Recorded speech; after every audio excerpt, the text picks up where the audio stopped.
Well, Jake, you've been open about your autism diagnosis. Do you think Yeah. that played a part in having trouble making friends as a kid? Oh my God. You know, what's really interesting is that, like, I have had this struggle my whole life of feeling like a weird difference, and I never knew why. Like, I've been diagnosed with ADHD growing up, but like no one with ADHD felt like I felt like no one with ADHD um, seemed the same as like how I feel.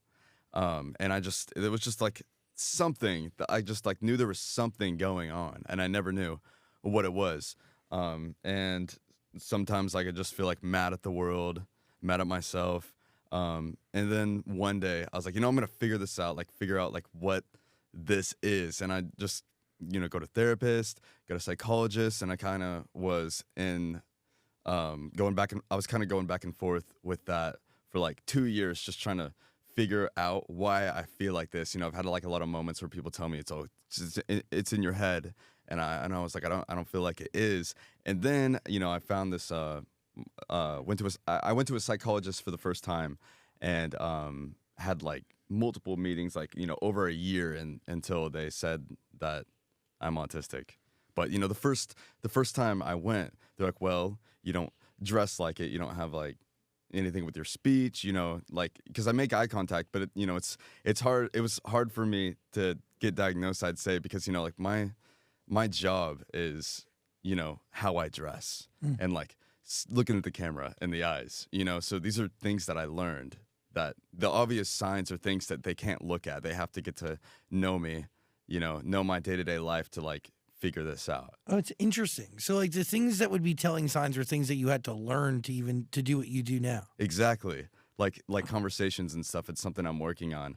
So yeah, it took a long time, because like they had to really know the core of my life to understand it.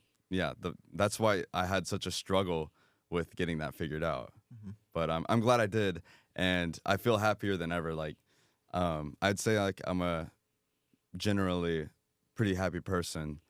But before that, I don't think I was, because I felt so confused with my life, and I felt like there was something always so wrong with me. But now that I got diagnosed, I feel like, okay, this is why I am the way that I am, and that's okay. But beforehand, I was like, there's something wrong with me, and I suck. So people, when I was on trying to figure myself out, people were like, why does it matter? And like it did. It's like, I feel like it really kind of 180 turned how I feel about myself. I understand that, because there is this lingering thing that you're the problem, or you've done something wrong, or you're not doing enough, right? Like, exactly. And regardless of all of that, you're still getting pushback no matter how hard you work to fix it. Exactly. Like I'll, if I go out and I'm with someone else, like I'm with a friend and we're talking to someone, and that person just naturally likes the other person more than me, like I feel like those scenarios would happen so much, and be like, okay, well, like what's wrong with me? Like why am I not like the most liked person in the room? If I go out and I try to talk to people, like why is that? Like I've always been obsessed like with the idea of like people that are the most popular in the room, because I never understood how it works. Getting diagnosed with autism changes what in how you live? I'm just comfortable with myself.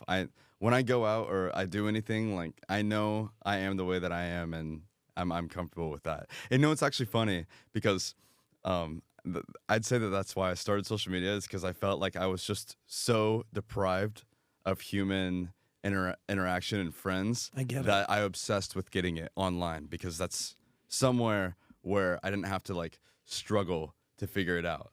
It's like through a screen, Mm-hmm. So I obsessed with it in that sense.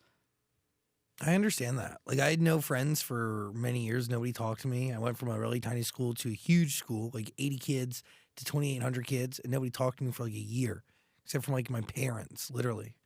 And I only started a radio show from my bedroom on the internet, so I can find somebody to talk to 17 years ago, and now we're fucking here. It's awesome. Amazing. It's amazing. Yeah, it's crazy. Life always is growing. It's crazy. Well, the internet's wild, It right? is. It is. And it is a blessing. It is a curse. It's different today than it was before. Yeah.